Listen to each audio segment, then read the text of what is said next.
بالله من الشيطان الرجيم. بسم الله الرحمن الرحيم. الحمد لله الذي أنزل على عبده الكتاب ولم يجعل له عوجا قيما لينذر بأسا شديدا من لدنه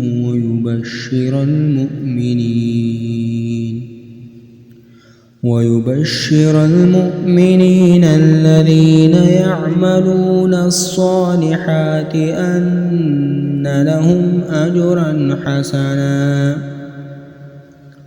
ماكثين فيه عبدا وينذر الذين قالوا اتخذ الله ولدا ما لهم به من علم ولا لآبائهم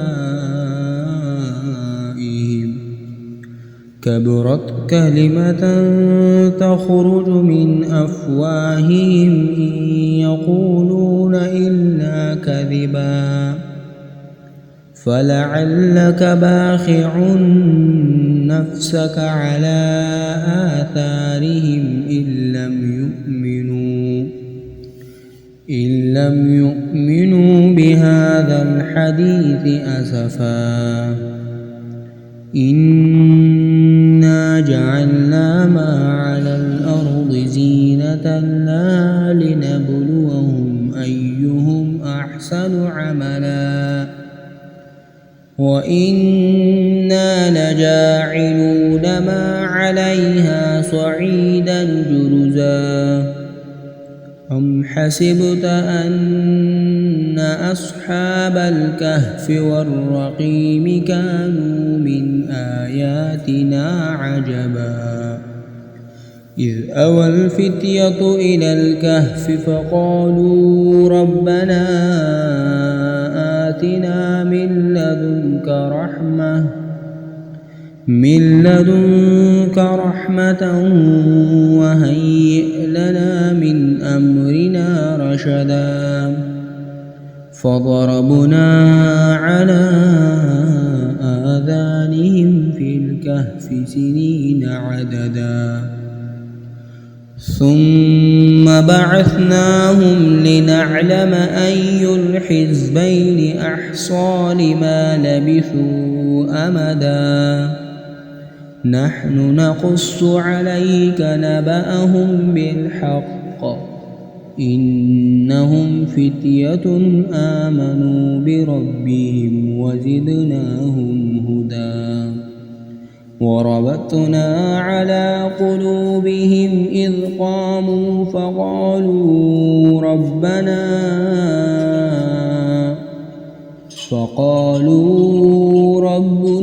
رب السماوات والأرض لن ندعو من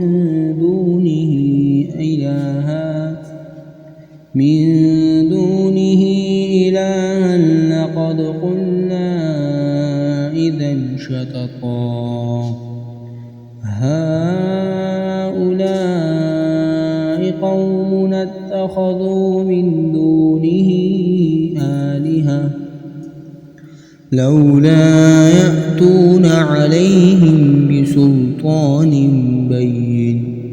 فمن أظلم ممن افترى على الله كذبا وإذ اعتزلتموهم وما يعبدون إلا الله فأووا إلى الكهف ينشر لكم ربكم من رحمته ويهيئ لكم من أمركم مرفقا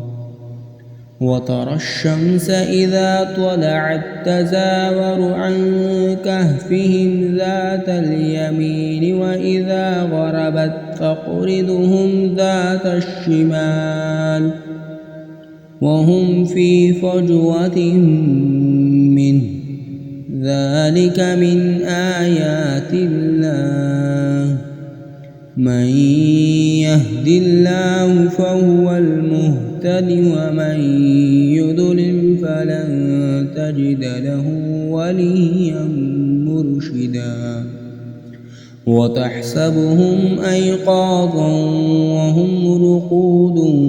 ونقلبهم ذات اليمين وذات الشمال وكلبهم باسط ذراعيه بالوصيد لو اطلعت عليهم لوليت منهم فرارا ولملئت منهم رعبا وكذلك بعثناهم ليتساءلوا بينهم قال قائل منهم كم لبثتم قالوا لبثنا يوما أو بعض يوم قالوا ربكم أعلم بما لبثتم فابعثوا أحدكم بورقكم هذه إلى المدينة فلينظر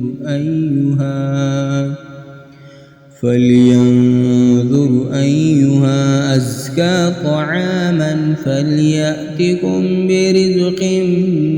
منه وليتلطف ولا يشعرن بكم أحدا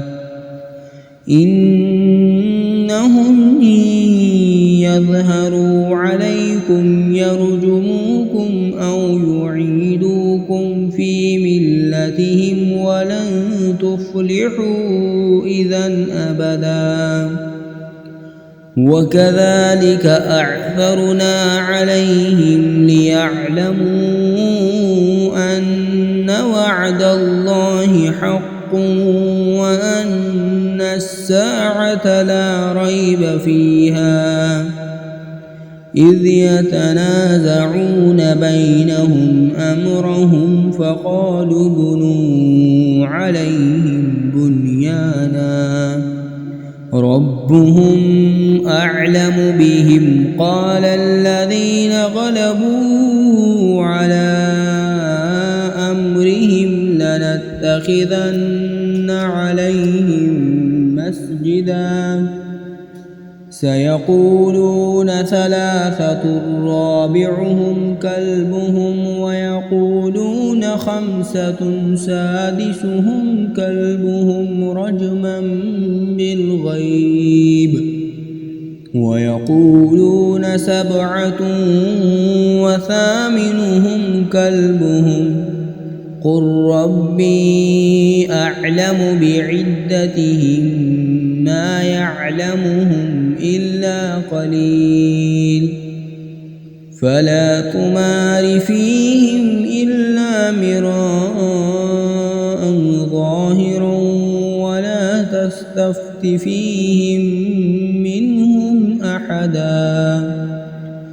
ولا تقولن لشيء إني فاعل ذلك غدا إلا أن يشاء الله واذكر ربك إذا نسيت وقل عسى أن يهديني ربي لأقرب من هذا رشدا ولبثوا في كهفهم 300 سنين وازدادوا 9 قل الله أعلم بما لبثوا له غيب السماوات والأرض أبصر به وأسمع ما لهم من دونه من ولي ولا يشرك في حكمه أحدا واتل ما أوحي إليك من كتاب ربك لا مبدل لكلماته ولن تجد من دونه ملتحدا واصبر نفسك مع الذين يدعون ربهم بالغداة والعشي يريدون وجهه ولا تعد عيناك عنهم تريد زينة الحياة الدنيا ولا تطع من أغفلنا قلبه عن ذكرنا واتبع هواه وكان أمره فرطا وقل الحق من ربكم فمن شاء فليؤمن ومن شاء فليكفر إنا أعتدنا للظالمين نارا أحاط بهم سرادقها وإن يستغيثوا يغاثوا بماء كالمهل يشوي الوجوه بئس الشراب وساءت مرتفقا إن الذين آمنوا وعملوا الصالحات إنا لا نضيع أجر من أحسن عملا أولئك لهم جنات عدن تجري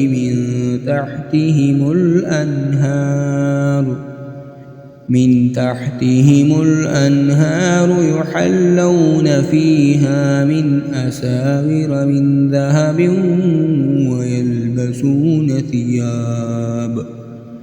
ويلبسون ثيابا خضرا من سندس واستبرق متكئين فيها على الأرائك نعم الثواب وحسنت مرتفقا واضرب لهم مثل الرجلين جعلنا لأحدهما جنتين من أعناب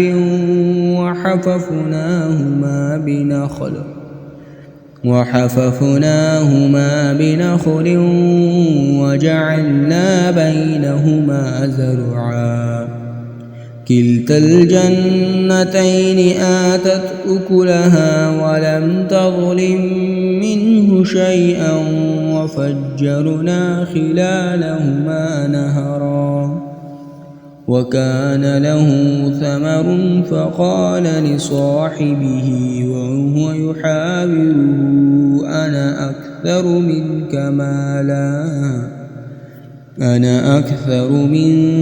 مالا وأعز نفرا ودخل جنته وهو ظالم لنفسه قال ما أظن أن تبيد هذه أبدا وما أظن الساعة قائمة ولئن رددت إلى ربي لأجدن خيرا منها منقلبا قال له صاحبه وهو يحاوره أكفرت بالذي خلقك من تراب ثم من نطفة ثم سواك رجلا لكن هو الله ربي ولا أشرك بربي أحدا ولولا إذ دخلت جنتك قلت ما شاء الله لا قوة إلا بالله إن ترني أنا أقل منك مالا وولدا فعسى ربي أن يؤتين خيرا من جنتك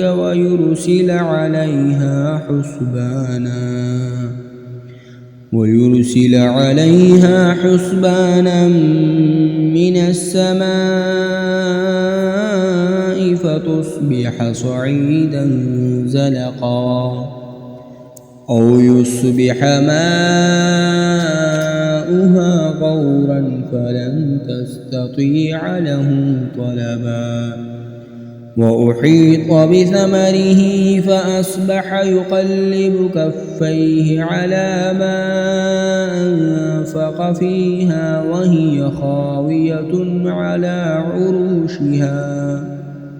على عروشها ويقول يا ليتني لم أشرك بربي أحدا ولم تكن له فئة ينصرونه من دون الله وما كان منتصرا هنالك الولاية لله الحق هو خير ثوابا وخير عقبا وضرب لهم مثل الحياة الدنيا كماء أنزل الله من السماء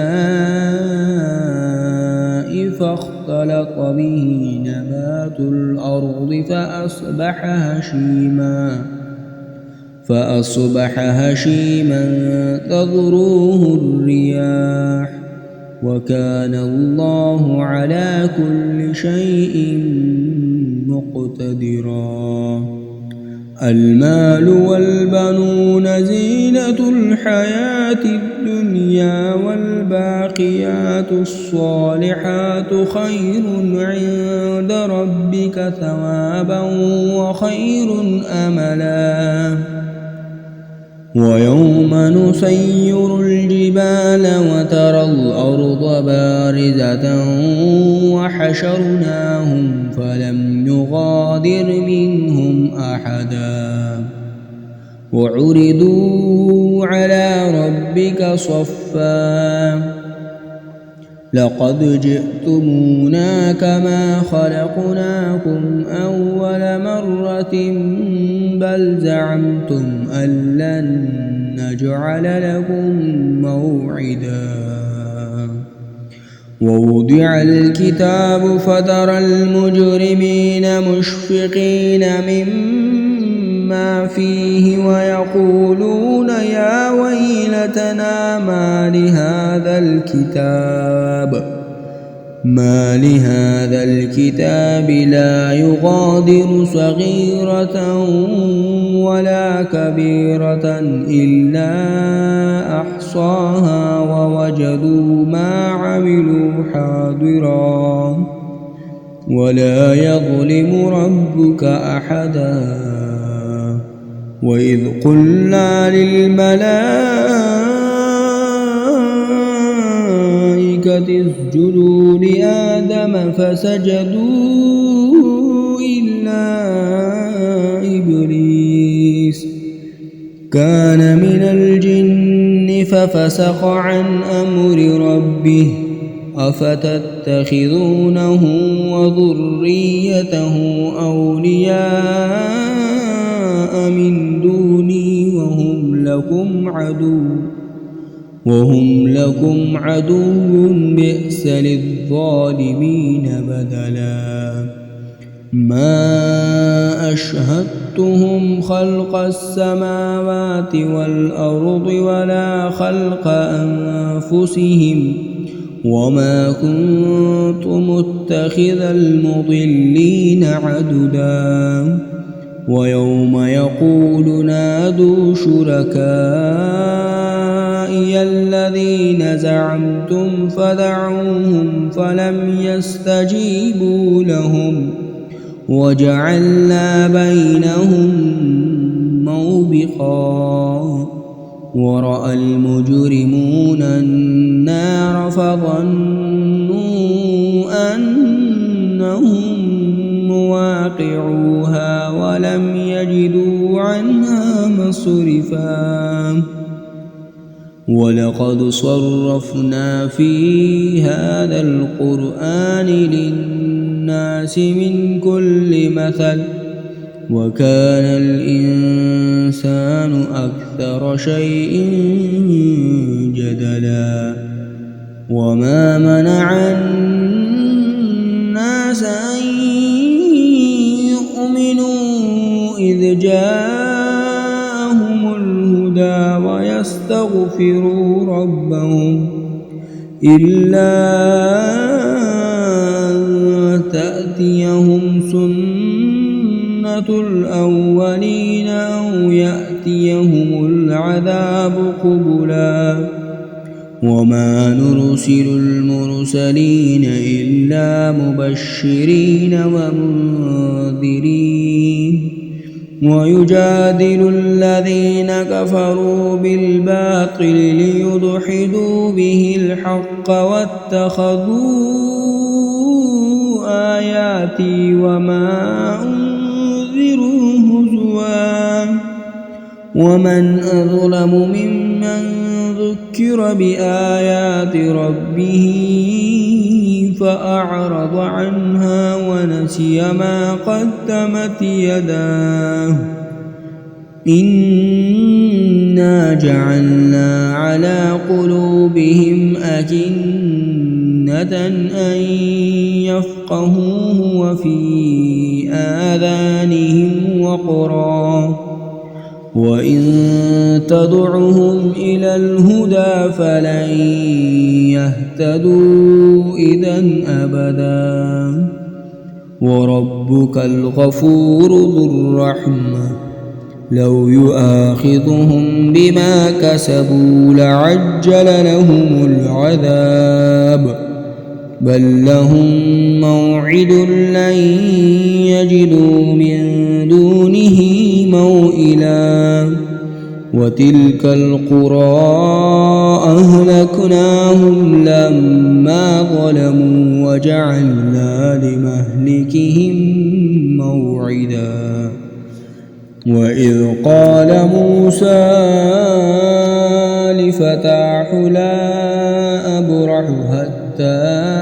أبلغ مجمع البحرين أو أمضي حقبا فلما بلغا مجمع بينهما نسيا حوتهما فاتخذ سبيله في البحر سربا فلما جاوزا قال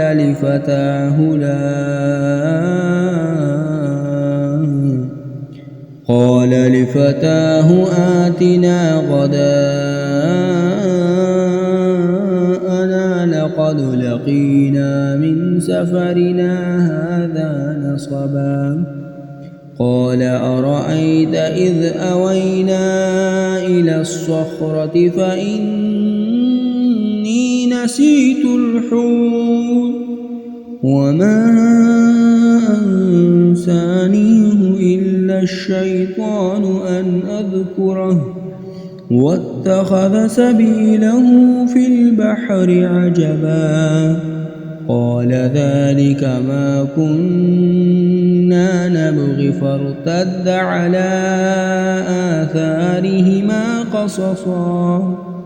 فوجدا عبدا من عبادنا آتيناه رحمة من عندنا وعلمناه من لدنا علما قال له موسى هل أتبعك على أن تعلمني مما علمت رشدا قال إنك لن تستطيع معي صبرا وكيف تصبر على ما لم تحط به خبرا قال ستجدني